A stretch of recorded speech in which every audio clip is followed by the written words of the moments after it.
So my title here is Clown, Writing, Dan Rice as Local Writer. Several years ago, at an International Norman Mailer Society conference, yeah, there is such a thing, I was presenting the local literary historical context into which Norman Mailer was born, which was in Long Branch, New Jersey in 1923. Especially between the Civil War and World War II, Long Branch was a nationally known summer resort city, visited by 7 U.S. presidents and favored by day trippers and weekend vacationers from the nearby New York City metropolitan area. So, during those 80 years, many writers wrote in and often about Long Branch. The list is long enough that in researching to teach a graduate course on the literature of Long Branch, there was not enough time in that course for me to include all of the authors and works I found.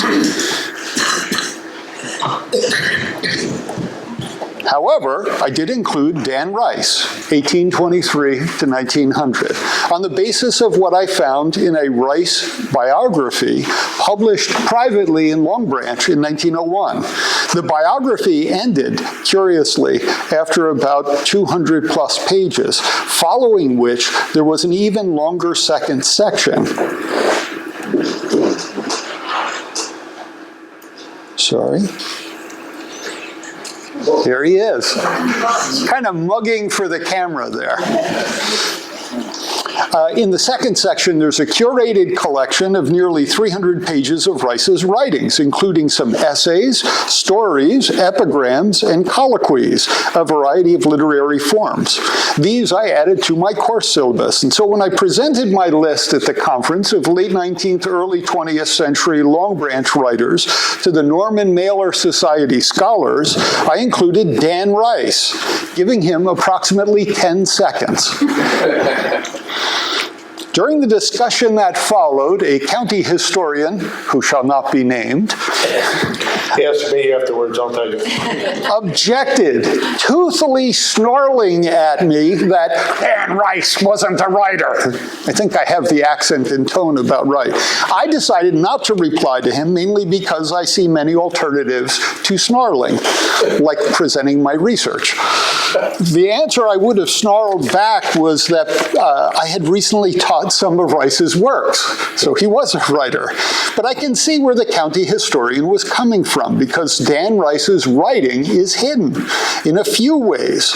What of Rice's manuscripts survived a train fire and a steamboat explosion was hidden after he died by being added to the back of a rambling, incomplete biography, privately printed and barely distributed. Another way Rice's writing was hidden is unintentional, because the best and most recent biography of Rice focused primarily on his career as an entertainer. The biography by David Carleon, and I think Lois is alluding to this, calls Rice the most famous man you never heard of. So if Carleon is right that you have never heard of Dan Rice, you have heard even less of Dan Rice as a writer. Also, some of Rice's writing was published in popular media, often available by in-person visits to archives or via scans, if at all, so that no one, to my knowledge, has yet gathered it all together or evaluated it critically. I'm still in the process of assembling a primary bibliography of his works, and so what I discuss tonight is very much a work in progress. So, to understand the statement Dan Rice as local writer, one might consider who Dan Rice was, at least briefly, then why he should be considered local, and why he should be considered a writer. And finally, with which other writers might Rice be grouped? Who Dan Rice was. Now, it is true that between the 1840s and the 1870s, Rice was America's best-known entertainer. Rice was most famous as a clown. Now, I'm not talking the Pennywise kind of clown. Back in Rice's day, mid-19th century, that word still referred to a jester or fool in the Shakespearean sense, someone who mixes comedy and truth. One of Rice's acts was to parody Shakespeare. He toured the country repeatedly with his circus. His biographer, Don Carl Gillette, calls him the greatest and highest paid clown of all time. One of my students looked into it and found that at one point he was earning $1,000 a week. And this is in the mid-19th century, so his salary was about $2 million in contemporary terms. Rice was so famous that on some points it's difficult to distinguish fact from fiction. He is credited with having originated or popularized show business-related phrases such as jump on the bandwagon and hey Rube. He is sometimes confused with a different but earlier entertainer, Thomas Rice. Thomas Rice developed minstrel shows and the character of Jim Crow. Dan Rice is not Thomas Rice.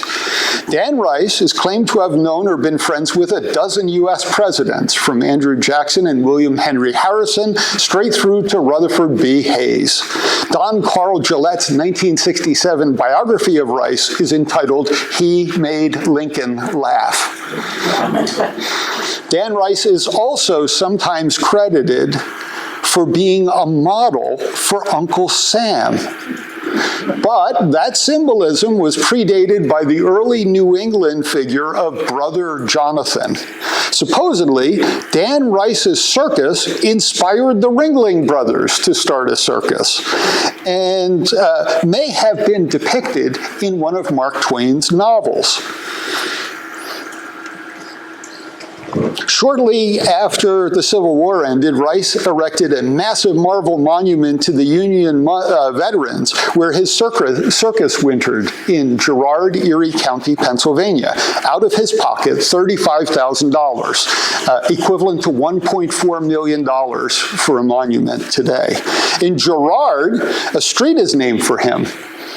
And there's an annual commemoration, Dan Rice Days. Dan Rice was sufficiently popular repeatedly to be urged to run for several public offices, culminating in the U.S. presidency in 1868. Despite all this great fame, in his final years, he was being cared for in a relative's home, virtually penniless. Rice as a local. Now, whether Rice was a local writer depends first on how one defines local. At least some of his family roots are in coastal Monmouth County, and specifically in historical Ocean Township. Dan Rice's maternal grandparents were Richard Crum, C-R-U-M, and Elizabeth Crum. Richard, 1763 to 1847, Elizabeth, 1764 to 1831. Richard was a Revolutionary War veteran and a Methodist minister. The couple lived in the area and, according to Gillette, owned a farm. Though perhaps it is a coincidence, on the later 1851 Lightfoot map, and you'll see this to your left, a member of the Crum family, a Mrs. S. Crum, is shown as owning a house on the north side of what's now Monmouth Road, a short distance west of the West Long Branch Crossroads. The map notation suggests a Crum family connection to the area. On March 4th, 1805, Richard and Elizabeth Crum welcomed a daughter, Elizabeth II, I guess I could call her, born in Monmouth County. The usual account of Dan Rice's origins is that in 1822, when daughter Elizabeth was not quite 17, she met a young man named Daniel McLaren at a social event in Long Branch. The couple eloped. When they arrived back home at Elizabeth's house, her father, Richard, strenuously objected, forbid her to have any further contact with McLaren, and arranged for the marriage to be annulled. However, the future Dan Rice was born Daniel McLaren on January 23, 1823, in New York City.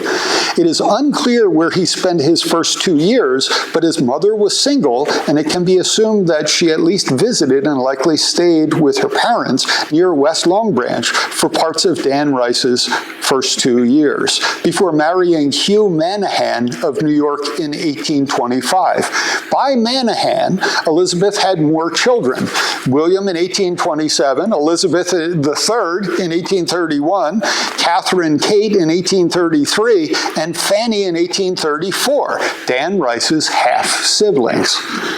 In an account by Dan Rice's half-sister Elizabeth's son William, Crum suggested that Elizabeth and her family lived near Long Branch. Crum recalls that Rice remembered, quote, the plain and unpretentious surroundings of his amiable sister's Methodist home as he last knew it while visiting her years before in a suburban town, where is situated now one of the most fashionable watering places on the Atlantic seashore, namely Long Branch.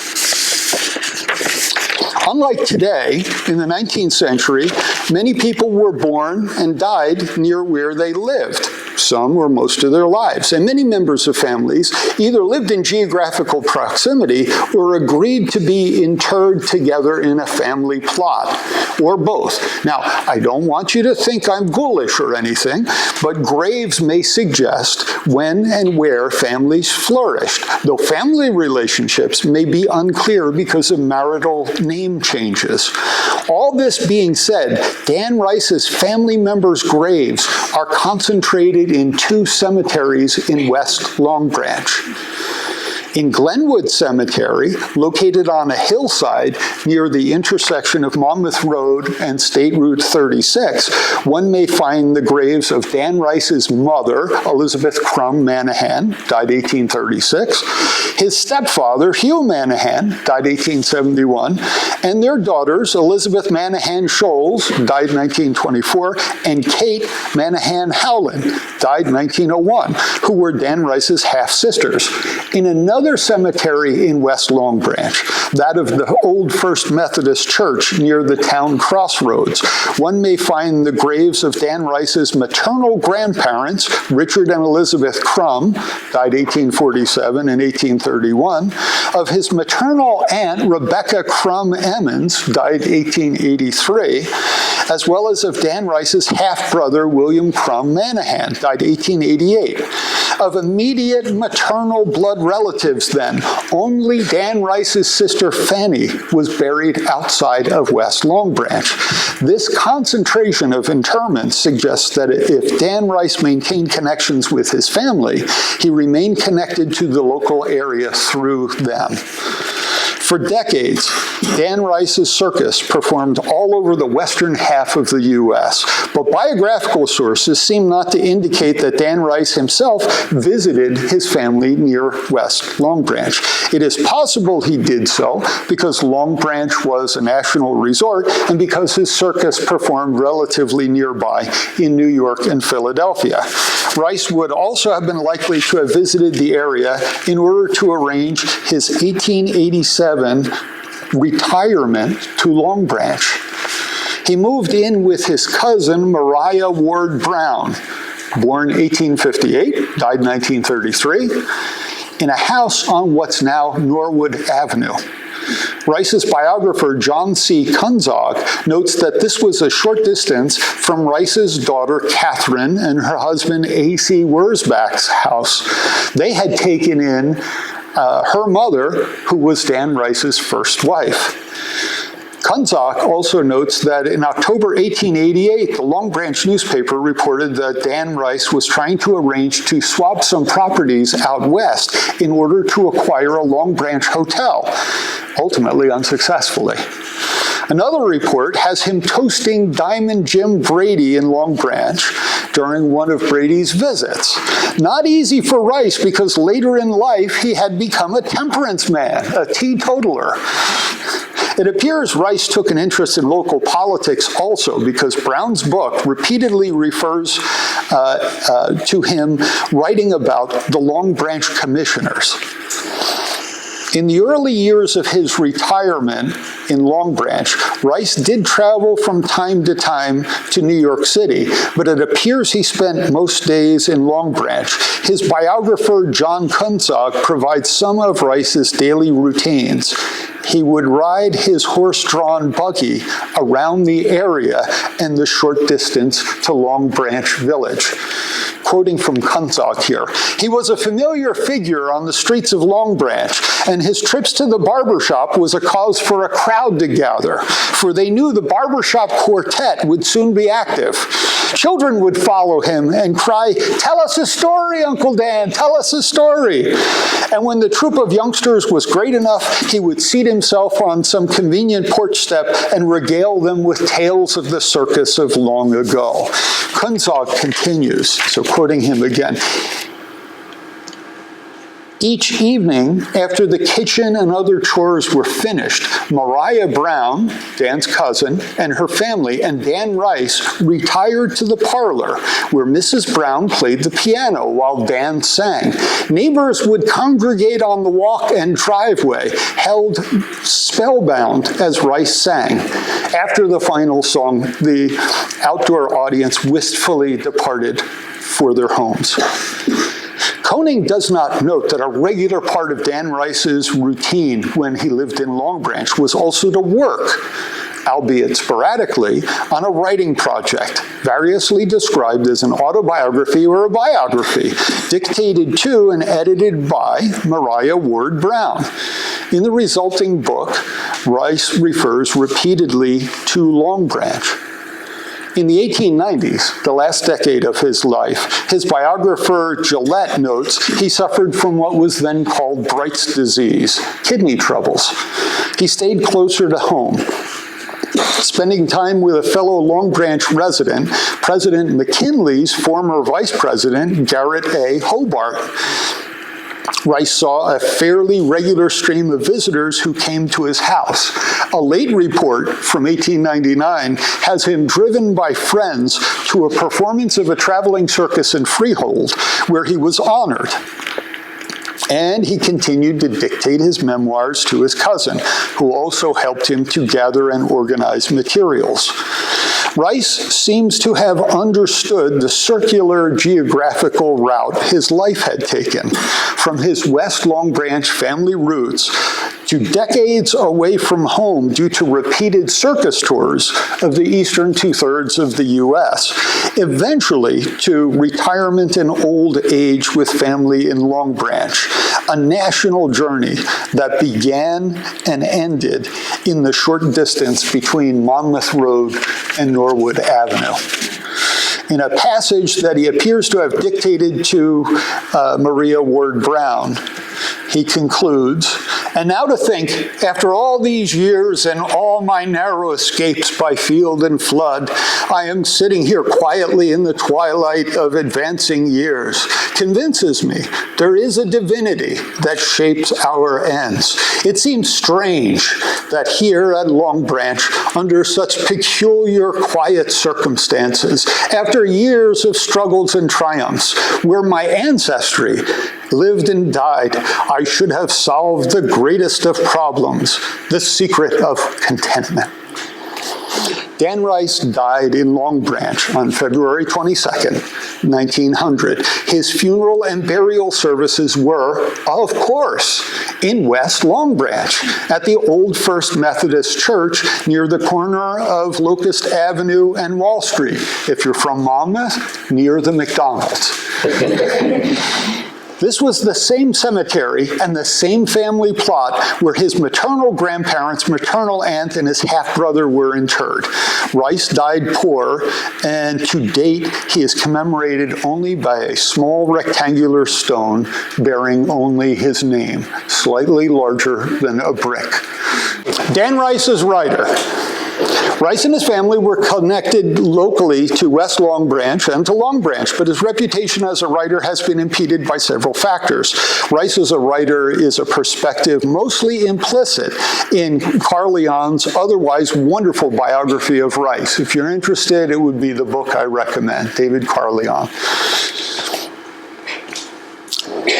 Later in his career, Carleon acknowledges grudgingly, Rice bent to the time and became a writer himself, as if to write was a degrading compromise, requiring authorial submission to popular tastes. Carleon provides a brief prose bibliography of Rice's later writing, suggestive in its range and scope. There are articles in the magazine Texas Siftings, a serialized romance, that is to say a novel, and a humor column in the Long Branch News, and stories about animals and about his work with them. While these fiction and nonfiction works are mentioned, Carleon's book does not analyze or linger on them, perhaps in part because his explicit focus is on Rice as a performer rather than as a writer. However, Rice had been writing all along. It is reasonable to ask why the writing has not been considered. One reason is that some of Rice's writing was occasional poetry, poems written for or inspired by a specific occasion. The difficulty with occasional poetry is that after the location fades from living memory, the poetry inspired by it fades away as well. This does not mean it's not poetry, but rather that historical research is required to understand the context to which the poem is responding. This is also true of a great deal of literary humor, such as that of Petroleum Nasby. Yeah, it was a pen name, Petroleum. Which often engaged current events very closely. An example of Rice's occasional poetry is Buchanan's Cabinet, 1857. Rice, touted at the beginning as the nation's humorist, performed this 9-stanza ballad at President John Buchanan's inauguration on March 4th, 1857, to over 20,000 persons. With the exception of the first and last stanzas describe each of the president's new cabinet members, now obscure historical figures, but quite the topic of conversation in early 1857. In the last stanza, Rice appoints himself to an additional cabinet post, humorist at large. Though a broadside provides the lyrics, a music score is not included. Brown reprinted the lyrics in her biography anthology. Another example is Dan Rice's 1865 poem, Dan Rice's Thoughts on La Coterie Blanche, a Philadelphia theater near the site of a disastrous fire, started by over 1,400 barrels of oil on a hilltop, being sabotaged and flowing downhill on fire. There's a lithograph from then. According to Brown, Rice composed the poem for and performed at a fundraiser. The poem specifies the start of the fire near the theater, but lo, at 9th and Washington, we soon saw oil casks dancing to a fearful tune. Shriek upon shriek is heard, while onward run the flowing rivers of petroleum.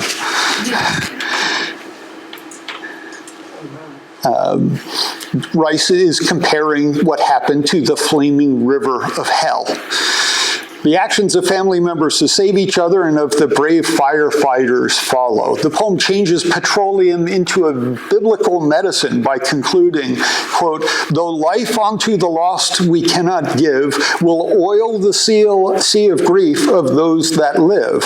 And may the oil of this great show today soothe all hearts till grief shall pass away. Notice that the poem's reason for existing was a good one, charity. Rice intervened to help the survivors how he could. However, once memory of this disaster faded away, Rice's poem did also. This does not mean that the poem is lastingly bad, just that it was good in a specific time and place in which Rice created and read it.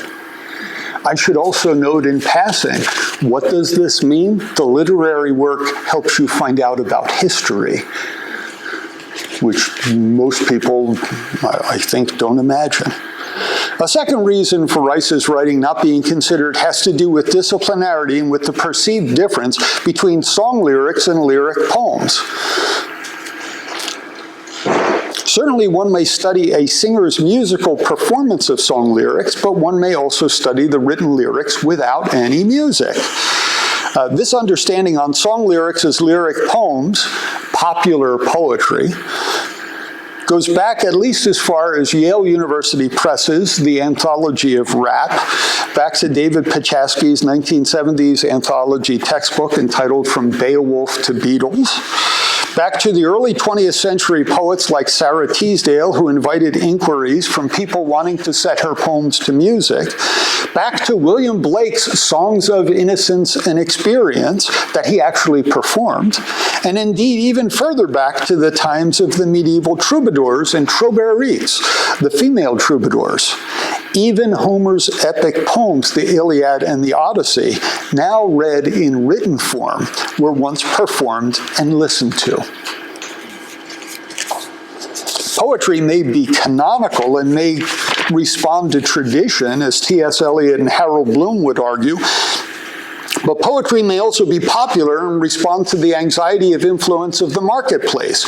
Both kinds of poetry, elite and popular, may be considered good, though in different contingent ways, as Roy Harvey Pierce argued in his book, The Continuity of American Poetry.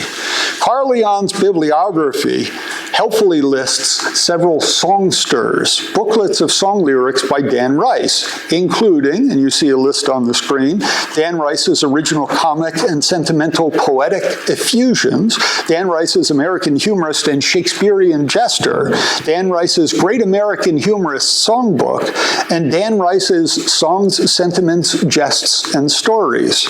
In addition to the fine line between song lyrics and lyric poems, title words like poetic, Shakespearean, and stories indicate that at least part of the content may be considered literary. Of these songsters, let's see. Of these songsters, the Great American Humorist Songbook is prefaced by a brief essay, Dan Rice as humorist, showman, and citizen. The preface is anonymous, but perhaps the entertainer himself was its author, given the preface's absurd hyperboles, like Rice being the great benefactor of the age. More certain is the preface's claim of Rice as an author and of his printed output as literary. Rice referred to this as a rice pudding of fun. You kind of get the pun, Dan Rice. He has not only kept the world laughing for the last 20 years, and any published collection of his puns, jokes, tales, grotesque adventures, jibes, flashes, and songs of merriment will serve to keep the world in a titter for centuries to come. That's us. Larding the liver, brightening the blood, and illuminating the soul, and prolonging life. Wow. Even if one discounts song lyrics as lyric poems, here again the words tales and songs are perhaps enough to classify the songsters as literary in nature. In addition, the songsters contain non-song content. In the case of the Great American Humorist Songbook book, there's an excerpt from a recent 4th of July speech, as reported by a Wisconsin newspaper, and a speech from 1858. To sum up, like Carleon's prose bibliography of Rice's later works, the songsters include lyric poems as well as other literary content. There is also a final book-length work that arguably should be credited as authored or co-authored by Rice. Maria Ward Brown represents Rice's intentions to transition from entertainment to nonfiction, starting perhaps as early as 1872 or 1873. What type of nonfiction seems to have been impacted by an accident? According to Brown, Rice had planned to write an autobiographical sketch based on what Brown describes as data, diaries, scrapbooks, clippings, letters, portraits. However, an 1872 fire on a train destroyed those records on which it would have been based. Brown refers to the reminiscences as the memoirs, suggesting something of a generic shift from autobiography, which is based on and includes past records, to a memoir based mainly on present memories of the past. Rice biographer David Carleon says during the 1890s, Rice, quote, tried pulling his memoirs into a biography, dragging trunks of heralds, handbills, and scrapbooks from place to place. Gillette's 1967 Rice biography begins with a warning note. Citing an 1893 anecdote, Gillette notes that Rice was disinclined to write his memoirs.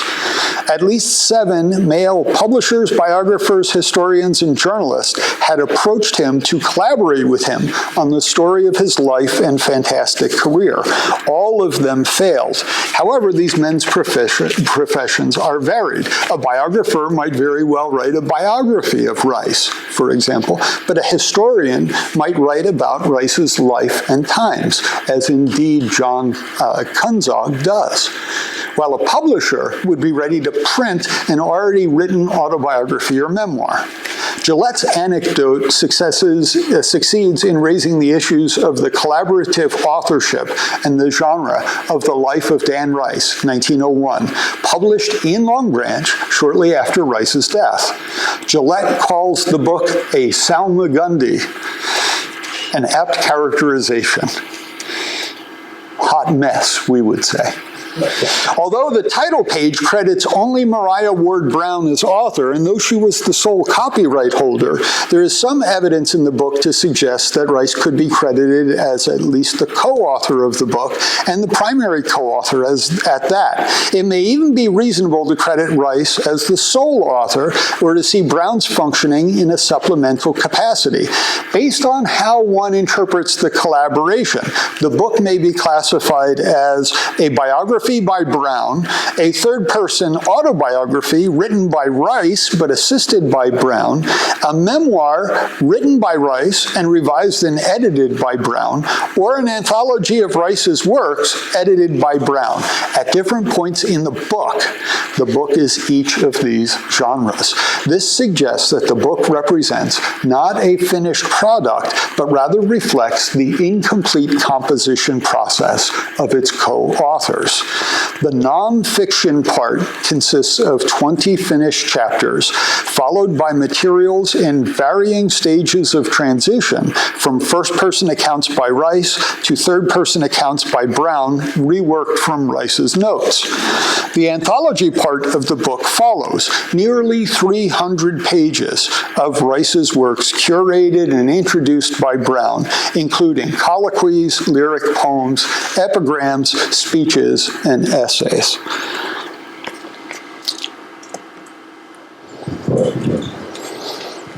Brown's book as nonfiction. At least the first part of the book, pages 1 to 170, appears to be based on materials written, provided, or dictated by Rice in the first person. I thought you would like what's on the screen. Rice describes this composition process in an undated letter to S. Newton Pettus of Meadville, Pennsylvania. The letter is likely from the mid to late 1890s, posted from Long Branch, before Rice's death in February 1900. In the Pettus letter, Rice writes, "I am and have been engaged in writing my history, which is about ready to be placed in the hands of my biographer." You can see the problem already, history, biography, to revise and compile. And then the publisher takes it and prints it in the best leading style for the world's amusement and instruction. I now leave behind me a work which has almost exhausted my pleasure-freighted mind. And when I have passed to the bourne from which no traveler returns, I will have left a memento which will cause all to read to smile at the vagaries of the clown. Added below Rice's signature is a note that the letter was produced, quote, by dictation per private secretary, M.W.B., Mariah Ward Brown. The Pettus letter sheds some light on Rice's process in at least two ways. First, Rice is likely to have been writing his memoir, My History, in the same way as he was writing the letter to Pettus, oral dictation transcribed by a private secretary. The process resembles the one used by Mark Twain to produce his 3-volume autobiography only a few years later, in 1906 to 1909. A difference is attribution. While Twain took credit for writing his autobiography through assistants who transcribed his dictation, Rice did not take credit because his assistant not only transcribed but also revised, a process closer to what in recent times has been called ghost writing. Second, in the Pettus letter, Rice considers My History to be nearly complete, a work but not yet edited. Rice mentions the actions of revising and compiling, which are typically editorial tasks, and again suggests the editorial process that, as Michael Kiskis shows, was carried out in Twain's case by multiple Twain autobiography editors over several decades. However, Rice calls the person who revises and compiles, quote-unquote, my biographer, suggesting a subgeneric shift from, sorry, I have to give you some technical terms here, possessive personal pronoun memoir, My History, to neutral indefinite article biography, a work and a memento. That was the funny part. Now, one would think, I'm focusing on him as a writer, not as a clown. One would think that this settles the matter, but it doesn't. The book begins with 20 chapters written in the third person entitled Reminiscences of Dan Rice, which is also the running header. Despite the third person, Reminiscences of implies that the reminiscences are by Rice himself, as opposed to reminiscences of others about him. So small words, of, by, about. Chapter 20 ends with the mention of the year 1885, some 15 years before Rice's death, with him, quote, sadly in need of a well-merited retirement, permanent, perhaps in his isolation from public view as an entertainer. The memoir text ends there, followed by a blank page. So he still has 15 more years to go, at least. Brown's book as anthology. At the beginning of the book, Brown's preface announces that she will present a collection of his writing. I quote her here. Fortunately, through Rice's courtesy, I have had the privilege of inspecting a pile of manuscripts and papers sufficient to enable me to present to the public a volume of the great jester's most pungent jokes, comic harangues, caustic hits upon men and manners, lectures, anecdotes, sketches of adventure, original songs, poetical effusions, wise and witty, serious, satirical, and sentimental sayings. Wow. That's all in the last 300 pages of the book. The volume appears to refer to the collection of Rice's writings that constitute the second half of the book. That blank page is then followed by the centered caption, second book. So it's a twofer. The title of the second book is Rice's Personal Recollections. After a history of jesters and clowns, mostly quoted from Rees' Encyclopedia, Brown mentions a eulogy for Rice, skipping over the last 15 years of his life.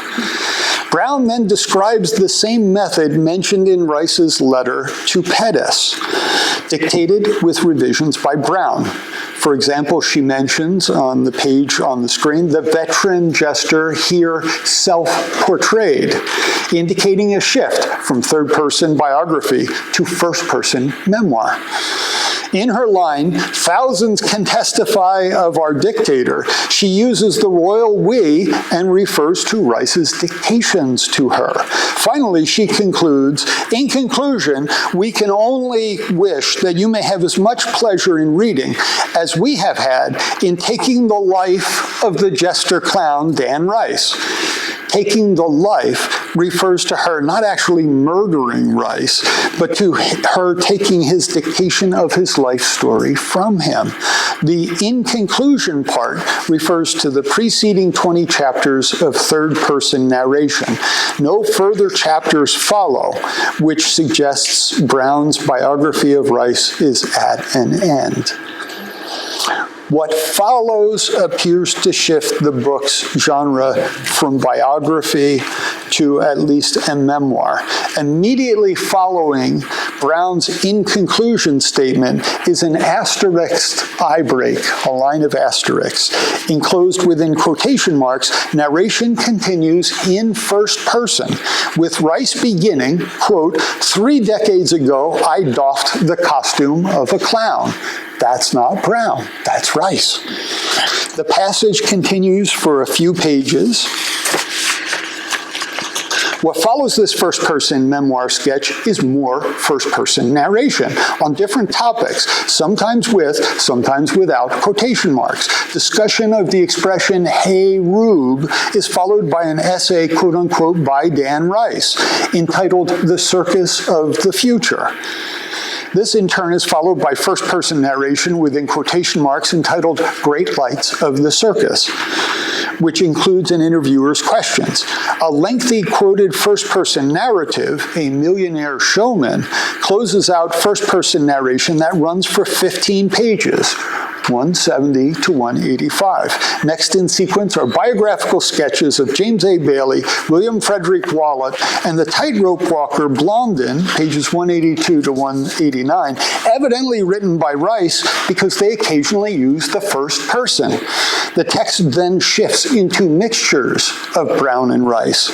The piece Grant Johnson, 189 to 191, is introduced by Brown for 2 paragraphs, but Rice then is quoted in the first person at greater length.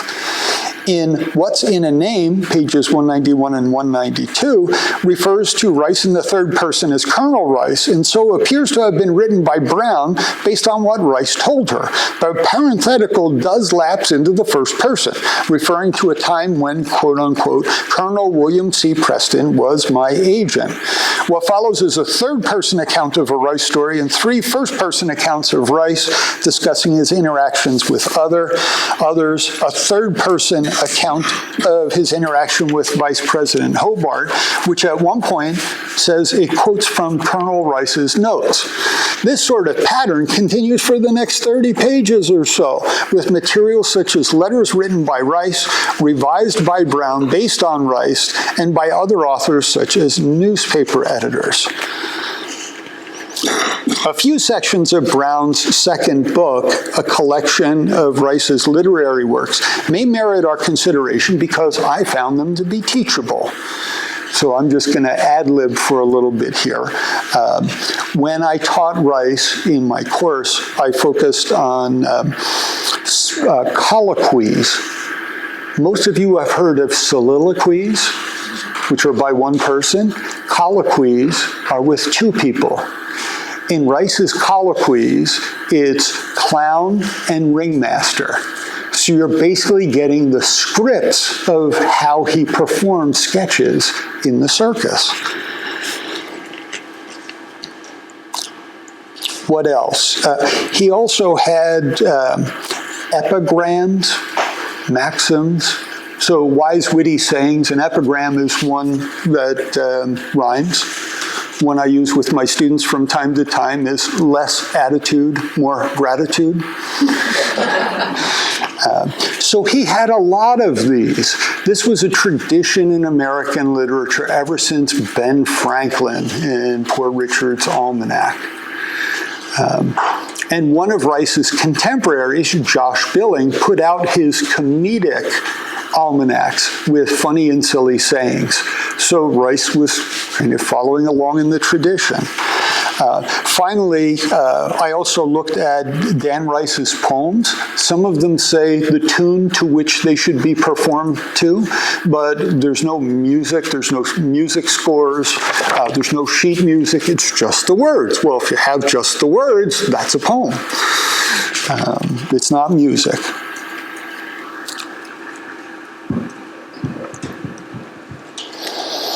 Where Dan Rice fits in American literary history.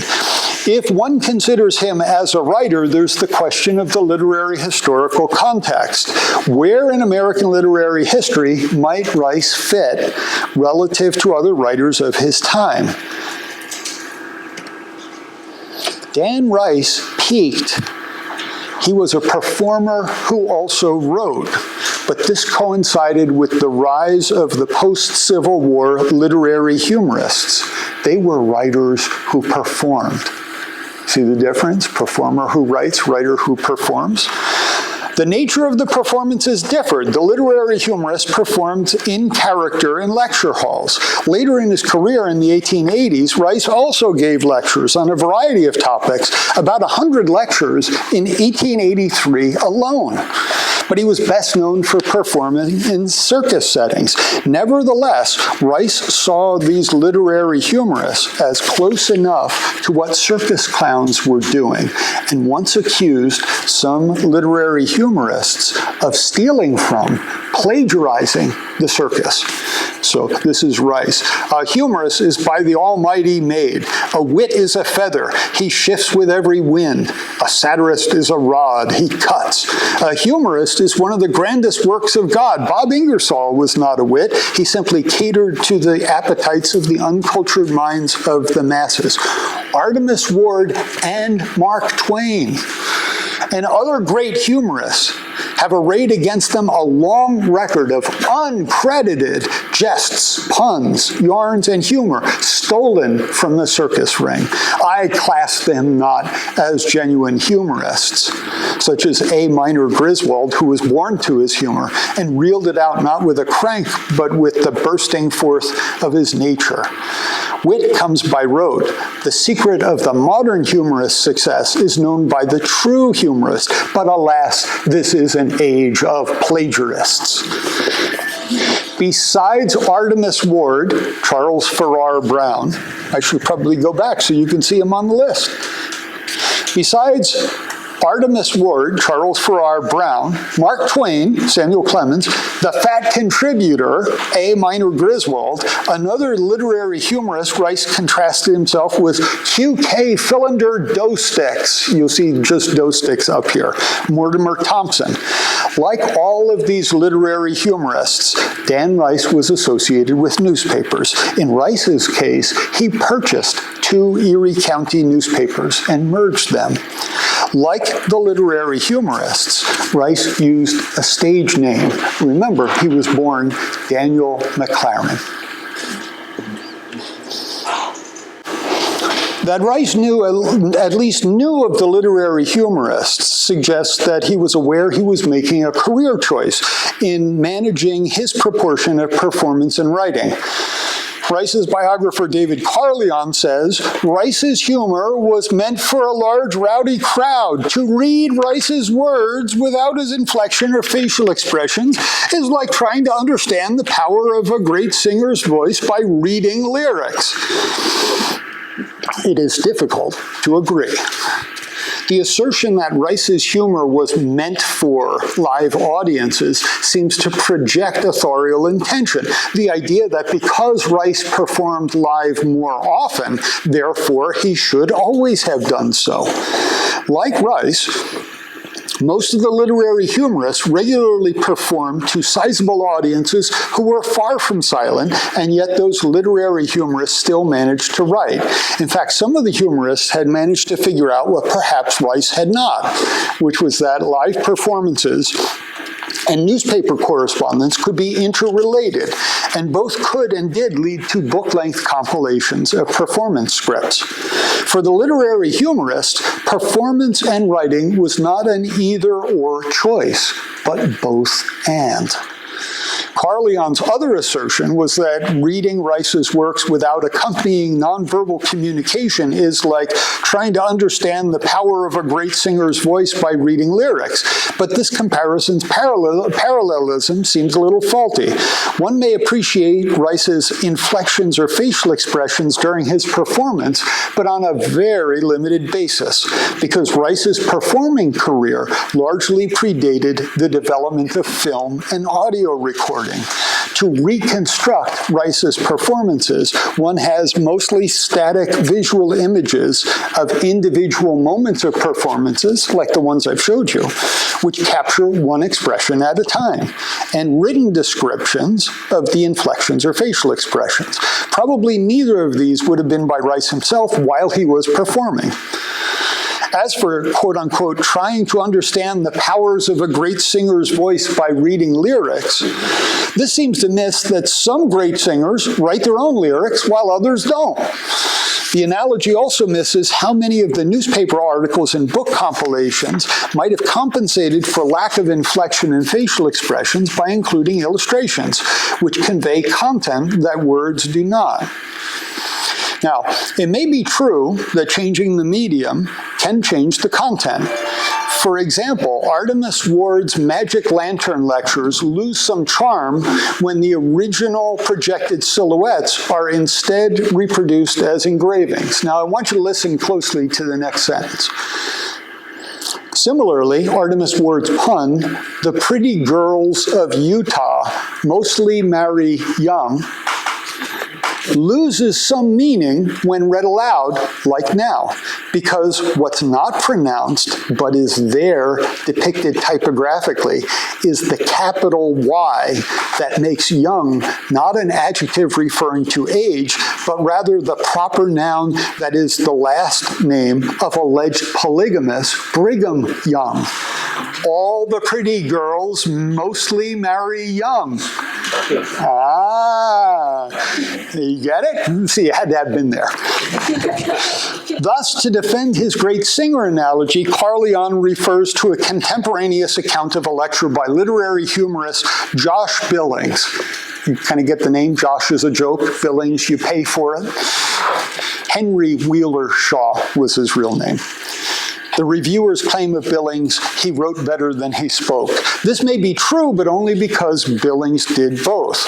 Billings and other literary humorists, including Ward and Petroleum Nasby, real name David Ross Locke, not to mention the widow Badat, Frances Witcher, used cacography, intentionally bad writing, and literary dialects, depicting how people actually speak using phonemic orthography, spelling words the way they sound. You see my example on the bottom. It's one you've probably seen. That's phonemic orthography. Spell it the way it sounds. One example for Dan Rice is The Devil and His Agent, written in Scottish dialect. A second example is his parody responding to Harriet Beecher Stowe's novel Uncle Tom's Cabin, Wait for the Wagon. Written in plantation dialect, the poem is a white stereotyping of how black enslaved people spoke. According to Gillette, though, the satire needled both North and South on the slavery issue by having its speaker, Brother Thomas, point out that while Southern slavery was bad, Northern racism was even worse. Another example of literary dialect occurs in the final paragraph of Dan Rice's Aunt's Opinion of a Game of Chess, in which the aunt speaks in her own voice. Okay, so what do you have to do? Look at the letters, you sub-vocalize. You have to picture what they sound like in your head. For me, it comes across something like this. Chess? Well, it's all very well to play chess, but it generally ends in earnest. A gal gets her feller right afore her and commences her movements. The first on it is them pawns. I know how they used to redeem pawns when I was a gal. Then the knights go gallivanting round the queens in their castles. So she advances and backs out, and he keeps a following up, and they get the bishop into the scrape, and it all ends in their mating. It's a dangerous proceeding, and very much practiced by the gals. Here, Rice uses puns to parallel a game of chess with courtship and marriage. Is the bishop the chess piece, or is it the religious official presiding over the marriage ceremony?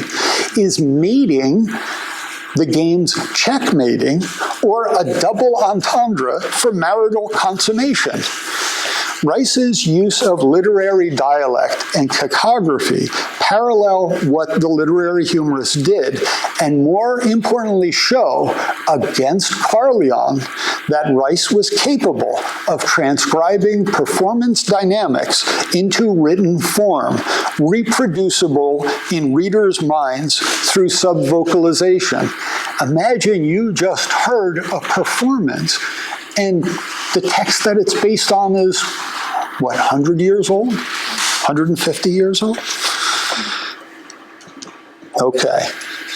Conclusion. So, to sum up, there are Rice's parallels with the literary humorists, including him being a newspaper owner, being a performer as well as an author, and using a stage name. Rice also knew of the literary humorists and criticized them for stealing from circus clowns such as himself. The parallels with the literary humorists and the criticism of them aligns him with that group, perhaps as a precursor to that movement. For Rice's body of literary works, there is at the very least Rice's occasional poetry, the 4 Rice songsters that include lyrics as well as other works. Carleon's prose bibliography of Rice's later works, published mostly in periodicals. Brown's book, The Life of Dan Rice, being at least partly authored by Rice himself, and in the second half of that book, Brown's curated collection of Rice's shorter works from his manuscripts. While Rice achieved fame as a circus performer, he did not limit himself to that role. And while for Rice's performance, one must rely on third-party descriptions, for Rice's writings, often one may just read what he wrote for oneself. You can look it up. Considering Dan Rice as a writer does not reduce him at all, but rather provides an additional perspective on one of 19th century America's most famous celebrities. Thank you.